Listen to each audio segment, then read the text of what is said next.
वेदों की ओर लौटो। ये परंपरा पुरानी थी, हम भूल गए। तो वेद के माध्यम से आपके सामने संकेत करूंगा। दुनिया के लोग भगवान को क्यों भूलते, भूलने के 4 कारण हैं। अब आप कहेंगे कौन से हैं, तो सुन लो, उनको दूर कर दोगे, भगवान हर समय याद रहेगा। और वो 4 कारण रहे थे, ईश्वर को लोग भूलते ही रहेंगे। क्या है, सुनो। नर नारी आज के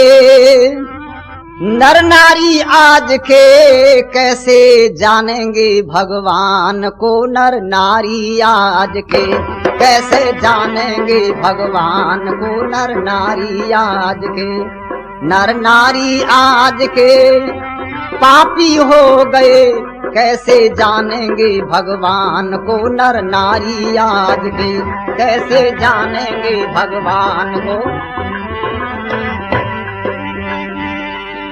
मन मंदिर में कभी किसी दिन झाड़ू नहीं लगाया। मन मंदिर में कभी किसी दिन झाड़ू नहीं लगाया। अंधकार अज्ञान अविद्या से अतनेह लगाया। अंधकार अज्ञान अविद्या से अतनेह लगाया।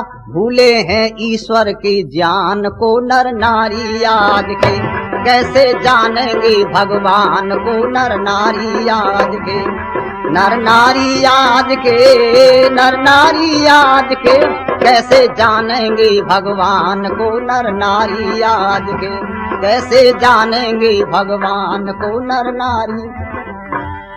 पहला कारण वेद भगवान कहते ईश्वर को भूलने का, लोगों ने मन के मंदिर में कभी झाड़ू नहीं लगाया। अंधकार से तो प्रेम किया।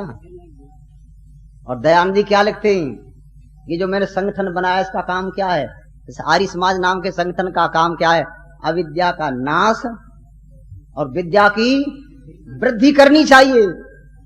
लोगों अविद्या को देश में से मिटा दो और विद्या का प्रचार करो। वहां क्या लिख रहे हैं, भगवान के दर्शन क्यों नहीं होते, ऐसे लोग भगवान को क्यों नहीं जान पाते। कहते हैं इन्होंने मन के मंदिर को मैला कर रखा है। एक दिन मैंने कहा था यह मनुष्य अपने हाथ के बनाए हुए मंदिर में तो झाड़ू लगा देता है, अपने हाथ के बनाए हुए मंदिर में अगरबत्ती भी जलाता है, अपने बनाए हुए मंदिर में जब जाता है तो जूतियों को बाहर उतार देता है, चप्पल बाहर उतार देता है, शराब की बोतल भी बाहर, बीड़ी सिगरेट भी बाहर। क्यों? अंदर भगवान रहते हैं, यहाँ गंदी चीज मत ले चलो। बाहर उतारते हैं ना सब। मंदिर में लोग बीड़ी सिगरेट नहीं पीते, चाहे वो कैसे भी हों, बाहर पी लेंगे। क्यों? यहाँ भगवान रहता है। मंदिर को साफ रखो।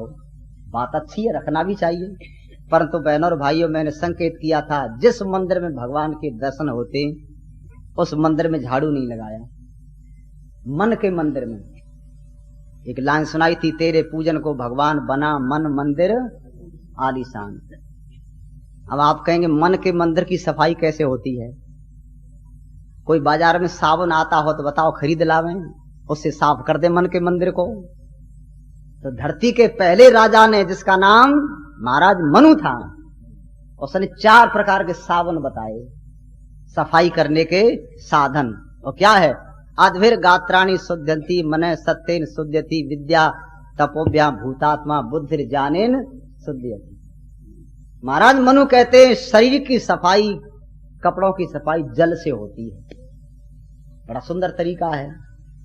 और मन की सफाई जल से नहीं हो सकेगी, चाहे तुम गंगा का जल रोज पियो और चाहे गंगा में भीतर बैठ जाओ, चाहे डूब जाओ। मन की सफाई गंगा के जल से नहीं हो सकती। कौन कह रहा है? महाराज मनु कहते हैं। मन की सफाई किससे होगी? कहते सत्य से होगी। मन सत्येन शुद्धयति। और कोई झाड़ू काम नहीं कर सकता। यद्यपि मन जड़ है पर एक यंत्र है, मन चेतन नहीं है, जैसे स्वामी जी बताते हैं।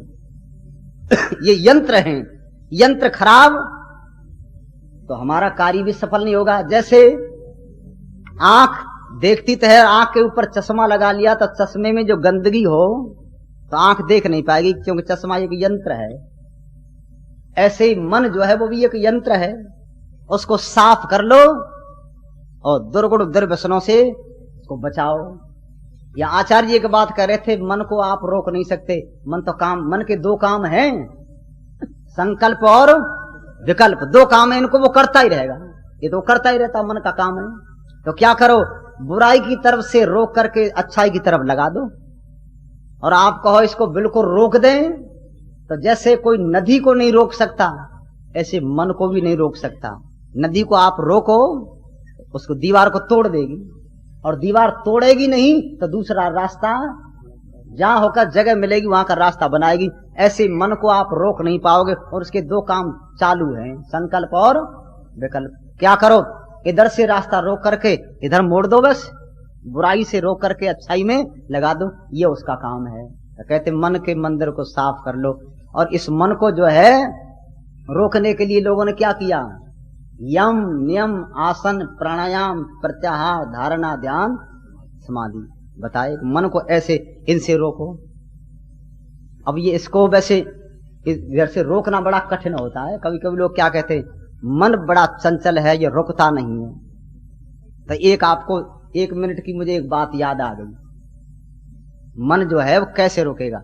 एक राजा ने घोषणा की अपने राज्य में कि जो व्यक्ति बकरी का पेट भर के लाएगा उसको 1 लाख इनाम के मिलेंगे। जो बकरी का पेट भर के लाएगा 1 लाख रुपया इनाम के। लोगों ने कहा 1 लाख रुपया मिलेंगे, हम बकरी को लें और पेट भर के ले जाएं। तो बकरी को लावें, खिलावें, पिलावें, खूब राजा के दरबार में ले जाएं। कह महाराज बकरी का पेट भर के लाए, 1 लाख रुपया दो। राजा कहने लगा जरा देखता हूं, जरा रुको अभी। तो वो नीम पीपल गूलर इत्यादि के पत्ते डलवावे और पत्तों के पास बकरी को करे, तो बकरी 1-2 पत्ता तुरंत खा ले, चाहे कितना ही खिला के ले जाओ, उसमें आदत होती। सब फेल हो गए, बुढ़े फेल हो गए, जवान हो गए, विद्यार्थी हो गए, डॉक्टर मास्टर हो गए, कोई बकरी का पेट भर नहीं सका। जो ले जाए कितना ही खिलाओ, वहां ताजा पत्ते थे, 1-2 पत्ता तुरंत खा ले, सब फेल हो गए। लोगों ने कहा क्या करें, बकरी का पेट कौन भर सकता है। तो एक बुढ़ा आदमी था, सन 14 का सिक्का, पुराना आदमी, बकरी का पेट हम भरेंगे। कैसे भरोगे। तो उसने बकरी के गले में बांधी रस्सी और एक हाथ में लिया मोटा डंडा, एक में रस्सी और एक में डंडा, पत्तों का लगाया ढेर, सब पत्ते जैसे थे। उनके पास जब बकरी को जाके उसने खड़ी की तो उसने खाना शुरू किया। जो ही उसने खाना शुरू किया तो डंडा खींच करके उसके मुंह में एक मार दिया, भाग गई। फिर खींच के लाया, फिर खाने का इरादा किया, एक डंडा और मार दिया, फिर भागी, फिर खींच के लाया। अब वो खावे नहीं, अब तो डंडा की तरफ देख रही थी। पत्ता ताजा जरूर थे, कहते ने खाया और धड़ा का बीता। सब जगह खावे पर पत्तों के ढेर पे मुंह नहीं लगावे। अभ्यास हो गया, चाहे कितनी भूखी हो यहां नहीं खाएगी ये, और डंडे को आगे खड़ा कर दे। अभ्यास हो गया, तब उसको लेकर के राजा के दरबार में जाने लगा। तो लोग कहने लगे क्या कर रहा है, तो बकरी का पेट भर गया। तब बड़े बड़े मास्टर फेल हो गए, डॉक्टर फेल हो गए, इसका पेट कोई भर ही नहीं सका। बुड्ढा कहने लगा इसके पेट में एक रत्ती भर जगह नहीं है, एक रत्ती भर बिल्कुल नहीं, पेट भरा हुआ है और थी भूखी वो। कहने लगा पेट भर गया। लोग कहने लगे एक पागल आदमी रह गया, चलो इसका भी तमाशा देख लें। राजा से कहा बकरी का पेट भर के लाया हूं। राजा कहने लगा आज तक कोई भर नहीं सका, ये आदमी कैसे ले आया। तो महाराज बकरी का पेट भर के लाया हूं, नामानत देख लो। तो पत्तों का ढेर लगाया। राजा ने कहा जरा पत्तों के पास खड़ी तो करो। उसका तो वही अभ्यास था, खींच करके ले गया, पर वो साथ में चलता था। वो जब भी डंडा सामने टेक दिया और बकरी वहां खड़ी कर दी, तो बकरी एक बार तो पत्ता देखे, एक बार डंडा देखे, यो देखती रहे कि तैने खाया और धड़ा का बीता भी। पत्तों के पास खड़ी हुई गायत्री मंत्र जप रही थी, पर पत्ता नहीं खा गए। एक पत्ता नहीं खा तो राजा कहने लगे गजब हो गया, आज तक कोई पेट भर नहीं सका, इसने कैसे भर दिया।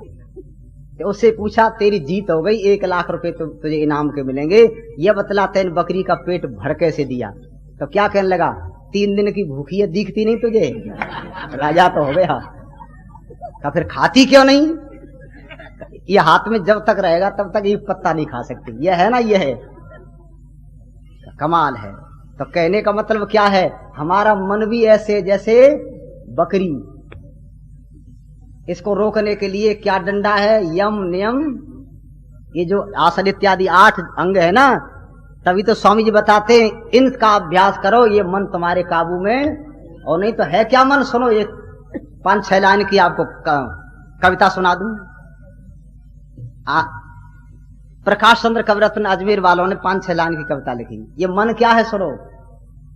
वो कहते हैं, ठाकुर साहब एक शान से अपनी मूछें ऐंठे, ठाकुर साहब एक शान से अपनी मूछें ऐंठे और चले जा रहे थे निशंक वे कहीं ऊंट पर बैठे।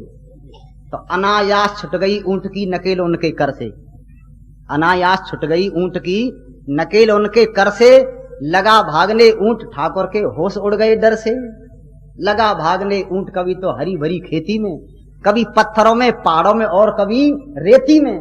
ठाकुर साहब को तन मन की सुध बुध जरा नहीं थी और चश्मा कहीं कहीं, दोपट्टा सर की पाग कहीं थी।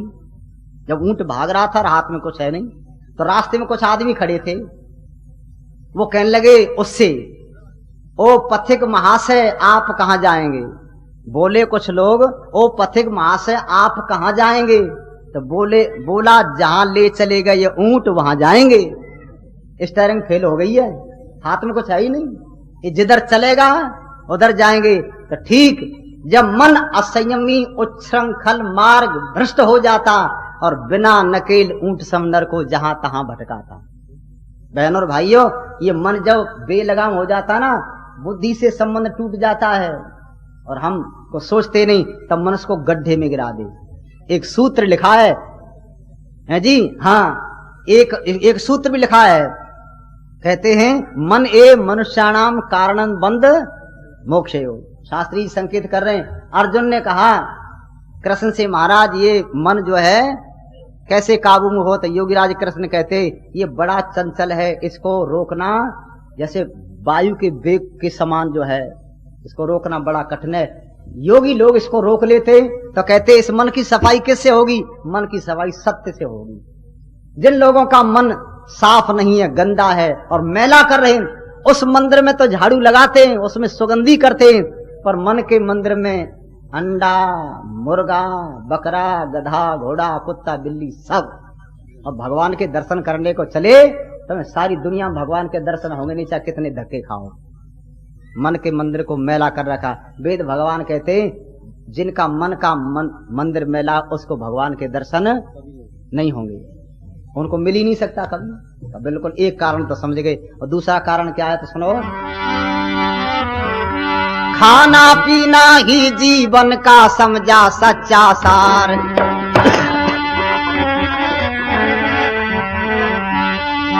खाना पीना ही जीवन का समझा सच्चा सार। इसी लगन में आज देख लो दौड़ा सब संसार। इसी लगन में आज देख लो दौड़ा सब संसार। अमृत समझ रहे विषपान को नर नारी आज के, कैसे जानेंगे भगवान को नर नारी आज के। नर नारी आज के, नर नारी आज के, कैसे जानेंगे भगवान को नर नारी आज के। कैसे जानेंगे भगवान को नर नारी। एक दूसरा कारण और बताया। दूसरा कारण क्या है। जिन लोगों का उद्देश्य केवल खाना पीना है, सारे जीवन भर जन्म लेते हैं और मरते समय तक यही चिंता रहती है कैसे पेट पूर्ति हो। और इस पेट की पूर्ति के लिए पाप भी करता है आदमी। इस पेट पूर्ति के लिए बड़े बड़े कत्ले आम किए हैं। रिश्ते नाते संबंध सब खत्म, पेट पूर्ति हो सब रिश्ता भी खत्म। न कोई बहन है न भाई है। कितनी घटना ऐसी हैं जिस मनुष्य ने अपने पेट पूर्ति के लिए, बहन ने भाई को, भाई ने बहन को, और पुत्र ने पिता को, पिता ने, पता नहीं कितना पाप करता है। तो कहते जिनका उद्देश्य केवल खाना पीना हो। एक सन्यासी ये कहा करते थे, ऐ मनुष्य तू खाने पीने के लिए सारा जीवन सारी ताकत लगा रहा है। तेरे से जानवर अच्छे हैं जिनको कोई ज्यादा चिंता नहीं, सवेरे जग करके चल दिए और जो कुछ मिला खा पी करके आ गए, सो गए। पर तेरे तो जो है पूर्ति नहीं हो रही है। इसी में केवल खाना पीना ही जीवन का समझा सच्चा सार। और ये भारत की बात नहीं, सारी दुनिया के लोग एक नारा लगा रहे हैं, रोटी कपड़ा और मकान मांग रहा है हर इंसान। ये है ना सबकी आवाज, रोटी कपड़ा और मकान चाहिए। अच्छा धर्म कर्म, धर्म कर्म से कहीं पेट थोड़ा भरता है महाराज, इसे तो तुम ही राखो। ये साधु सन्यासियों के पास ही रहे धर्म कर्म, इसका हम क्या करेंगे।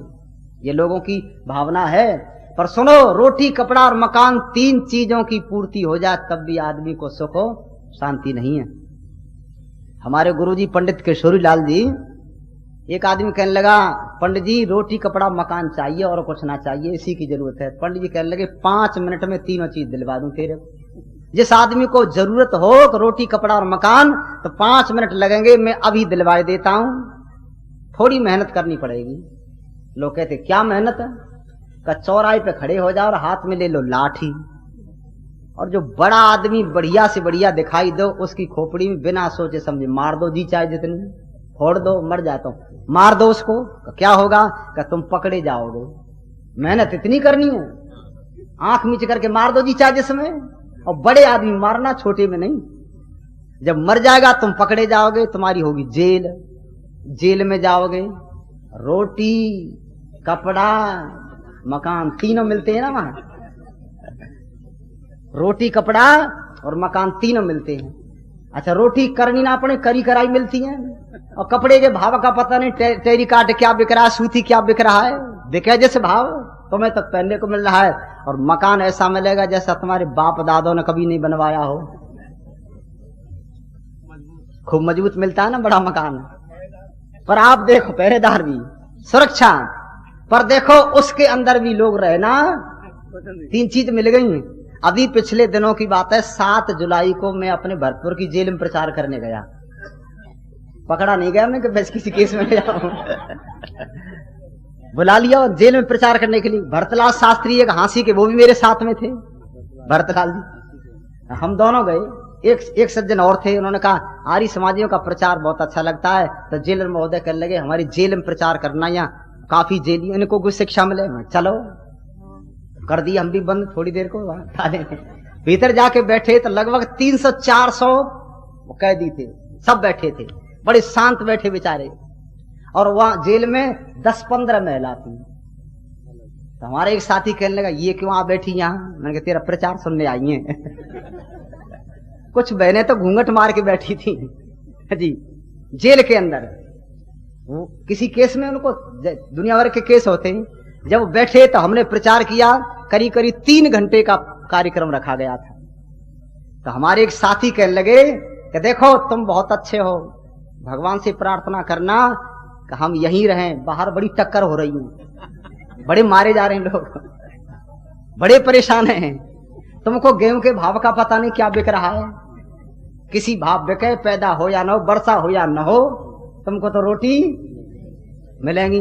अब ईंट और सीमेंट का भाव क्या, इसकी तुम्हें जरूरत नहीं, बना बनाया मकान मिलेगा, जिंदगी भर मौज उड़ाओ। ये प्रार्थना करो यहां से बाहर न निकले और यही से जिंदगी हमारी पूरी हो जाए। क्या चाहते हो? तो सब कहने लगे नहीं नहीं ये नहीं चाहते। और आपको मैं बिल्कुल सत्य बता रहा हूं, इसी 7 जुलाई की घटना है। मैंने जब जेल में देखा तो उसमें नौजवान थे सब। 200 में से 2% ऐसे होंगे जो बुढ़े व्यक्ति होंगे, सब नौजवान। महिलाएं बैठी थी। तो हमारे खेम सिंह जी कहने लगे तुम क्यों आ बैठी हो, तुम पे बच्चे नहीं खिलाए गए घर? तो यही जगह अच्छी लगती थी, अब जहां बैठी हो अब गुड़िया बन करके। तो उनसे कहते रहे पर वो बेचारी हंसती रही। तो हमने एक व्यक्ति से कहा ये कुछ तो महिला तो ऐसी हैं जो लड़कियां हैं, शायद इनका किसी का विवाह हो गया, किसी का नहीं, ऐसी भी हैं, ये कैसे आ गई? तो कहने लगे कई तो ऐसी बहू हैं जिनका विवाह हुए 6 महीना हुए और वो अफीम बेचती हुई पकड़ी गई। यही काम करती थी अफीम का। मंदसौर जिले की थी, कोई कहीं की है। तो मेरे कहने का मतलब बहनों और भाइयों, जेल के अंदर रोटी कपड़ा और मकान 3 चीज मिलते, पर उसमें कोई आदमी रहना नहीं चाहता। कहते यहां से हमको निकालो। आदमी बंधन में रहना नहीं चाहता, स्वतंत्र रहना चाहते। जेल बुरी है। भारत देश जब गुलाम था तो यहाँ के विद्वान क्या कहते, गुलामी ऐसे समझो जैसे जेल। गुलामी बुरी, गुलामी दुनिया में इससे कंगाली अच्छी हो और खूबसूरत बदचलन नार से काली स्त्री हो अच्छी हो, चाहे गरीब घर की बच्ची हो पर चाल चलन की अच्छी हो। पृथ्वी सिंह गाया करते थे। तो गुलामी जेल के समान है, इससे निकलो, स्वतंत्र अपने देश को बनाओ। तो बहनों और भाइयों क्या कहते, जिन लोगों का उद्देश्य केवल खाना पीना है, जिंदगी भर इसी में लगे रहो। और आप आश्चर्य करेंगे किसी किसी आदमी को तो पूरे जीवन भर भोजन का पूरा इंतजाम हो भी नहीं पाता है। अच्छा, कोई इंतजाम पूरा कर भी लेता है। किसी आदमी से पूछा, किसी सेठ से बड़े से, कि आपके पास संपत्ति कितनी है? कहने लगा मुझे पता नहीं, मुनीम बता सकते हैं। मुनीमों से पूछा बताओ संपत्ति कितनी है? मुनीम कहने लगे पूरा दिन हिसाब करने में लगेगा, कल बताएंगे, करो हिसाब। उन्होंने हिसाब किया, हिसाब करके उन्होंने कहा सेठ जी बताए तुम्हारे पास संपत्ति कितनी है? क्या तुम्हारी 21 पीढ़ी हाथ पर हाथ रखे बैठी रहे, 21 पीढ़ी बैठी खा सकती इतनी संपत्ति है। जो कहा 21 पीढ़ी बैठी खा सकती है, तो कहते उस सेठ को एकदम से चक्कर आ गया और जमीन पर गिर गया। का क्या हो गया? तो 22वीं पीढ़ी क्या खावेगी? 21 का इंतजाम तो होगा, 22वीं पीढ़ी क्या खावेगी? हार्ट अटैक हो गया उसका। ये लोगों की स्थिति है। अच्छा, ऐसे आदमी भगवान को जानेंगे? उनकी तो पूर्ति ना हो रही अभी, इससे ऊपर ही नहीं उठे, इससे ऊपर उठे ही नहीं है। तो मेरे कहने का मतलब वेद भगवान कहते हैं एक तो जिनका मन मंदिर गंदा कर रखा है वो भगवान को नहीं जान सकते, और दूसरे कौन नहीं जान सकते? जिनका उद्देश्य केवल खाना पीना हो। अब एक तीसरे व्यक्ति और लिखे हैं, झूठे वाद विवादों में जो वक्त कीमती खोवे, झूठे वाद विवादों में जो वक्त कीमती खोवे, मानव चोला पा करके पड़े आलसी सोवे, मानव चोला पा करके पड़े आलसी सोवे, तज के धर्म कर्म ईमान को नर नारी आज के कैसे जानेंगे भगवान को? नर नारी आज के, नर नारी आज के, नर नारी आज के कैसे जानेंगे भगवान को? नर नारी आज के कैसे जानेंगे भगवान को? नर नारी। एक तीसरे व्यक्ति और लिखे, उन तीसरे व्यक्तियों को क्या कहते हैं? जलपी लोग। जलपी समझते हैं? आनंद स्वामी जी ने अपनी पुस्तक में जलपी लोगों की एक छोटी बात लिखी, छोटी सी बात लिखी है। जलपी लोग कौन होते हैं? बिना सोचे समझे व्यर्थ के वाद विवाद, व्यर्थ के वाद विवाद, जिनसे कोई लेना देना नहीं, कोई लाभ नहीं, उनको कहते हैं जलपी लोग। आनंद स्वामी जी ने अपनी किताब में क्या लिखा है? कहते हैं जलपी लोग क्या करते हैं? किसी व्यक्ति के मकान में एक किराएदार रहता था, मालिक था ऊपर और किराएदार था नीचे।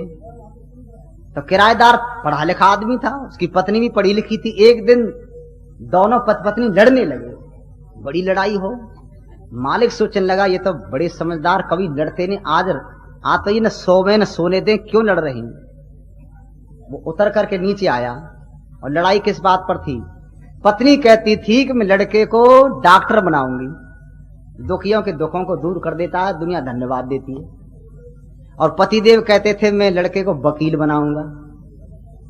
इसी बात पर झगड़ा था, दोनों लड़ पड़े, घंटों तक लड़े।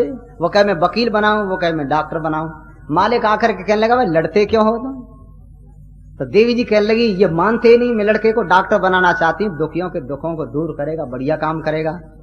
मालिक कहने लगा बात तो बहुत बढ़िया है, भाई साहब तुम क्यों नहीं मानते? ये ठीक कहती है। कब मैं तो वकील बनाना चाहता हूँ, लोगों के झगड़े सुलझा देता। ठीक बात है, तुम्हारी बात ठीक है। अब मालिक कहने लगा क्या करूं, दोनों अच्छे, एक वकील बनाना चाहे, डॉक्टर बनाना चाहे। मालिक ने कहा एक काम करो, तुम लड़के से पूछो उस लड़के की रुचि क्या है, लड़का क्या बनना चाहता है। तो कहने लगे लड़का तो अभी पैदा ही नहीं हुआ है। सूतन कपास जुलाहे से लट्ठम लट्ठा। आनंद स्वामी जी लिखा, इनको कहते हैं जलपी लोग। तो ऐसे यहाँ नहीं होते क्या? व्यर्थ, सारे दिन भर सारा समय बर्बाद करेंगे। और क्या कैसे बर्बाद करते हैं? वो है ना 3-4 बैठ गए गोल बना करके, और सबके हाथ में पत्ता होते हैं, उन बादशाह भी होता है, उन बेगम भी होती है। यूं मारे, अच्छा अब के इसके हमारे हाथ तो कट गए अब के।